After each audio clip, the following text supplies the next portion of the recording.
ଗ୍ରାମବାସୀ ମାନଙ୍କୁ ହଇରାଣ ହରକତ କରୁଛି ପୋଲିସ ପ୍ରଶାସନ। କେନ୍ଦୁଝର ଜିଲ୍ଲା ଯୋଡ଼ା ବ୍ଲକ ଅଧୀନରେ ଥିବା ବଳଦା ପଞ୍ଚାୟତର ସିଲିଯୋଡ଼ା ଗ୍ରାମର କାଶ୍ମୀ ମାଇନ୍ସ ଅଫିସ ନିକଟରେ ଶାନ୍ତି ଶୃଙ୍ଖଳାର ସହ ଗଣଧାରଣାରେ ବସିଥିଲେ ସ୍ଥାନୀୟ ଜନସାଧାରଣମାନେ। କାଶ୍ମୀ ମାଇନ୍ସକୁ କିଛି ଦାବି ଦେଇ ବଳଦା ପଞ୍ଚାୟତର ସରପଞ୍ଚ ବରୁଣ ନାୟକ, 27 ନମ୍ବର ଜିଲ୍ଲା ପରିଷଦ ସୁକୁମାରୀ ଦେଉରୀ, ବଳଦା ସମିତି ସଭ୍ୟ ବିଶୁ ନାୟକ, ସ୍ଥାନୀୟ ବାସିନ୍ଦା ଉପସ୍ଥିତ ରହି ସ୍ଥାୟୀ ନିଯୁକ୍ତି, ବିଶୁଦ୍ଧ ପାନୀୟ ବ୍ୟବସ୍ଥା, 24 ଘଣ୍ଟିଆ ଆମ୍ବୁଲାନ୍ସ ସେବା ଭଳି ବିଭିନ୍ନ ପ୍ରକାର ଦାବି କମ୍ପାନୀକୁ ଲିଖିତ ମାଧ୍ୟମରେ ଦେଇଥିଲେ।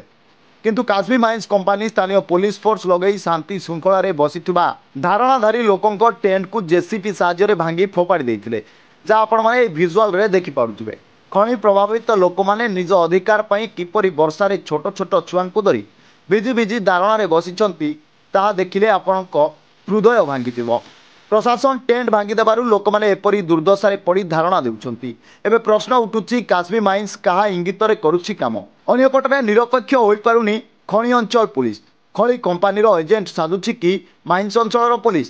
ହକ୍ ମାଗିଲେ ରାତି ଅଧିଆ ଘରୁ ଉଠାଇ ନେଇ ମିଛ ମାମଲାରେ ଠୁକି ଦେବାର ଧମକ ଦେଉଛି ପୁଲିସ। ଇଂରେଜମାନଙ୍କ ଠାରୁ ଅଧିକ ବର୍ବର ପାଲଟି ଯାଇଛି ମାଇନ୍ସ ଅଞ୍ଚଳର ପୁଲିସ ବିଭାଗ। କ୍ଷେତ ଯଦି ବାଡ଼ ଖାଏ ତେବେ କହିବା କାହାକୁ? ପୋଲିସ ବାବୁ ସୁରକ୍ଷା ଦେବା ବଦଳରେ ଧମକ ଦେଉଛନ୍ତି।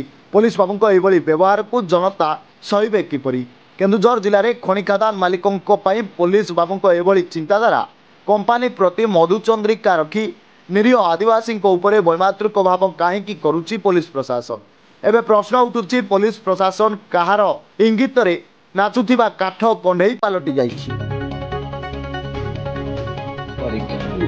घर बड़दा जीपी बड़दा सर ये आम दीर्घ दिन है कंपनी को दाबी जन आसु लिखित मध्यम एमतीक प्रशासन को भी जनईचु किंतु आम जनवा भितर भी सी कौन सी आम कथा शुणिला नहीं, जहाँफल आम आज कंपनी सम्मुखें बसवाई बाध्य हलु।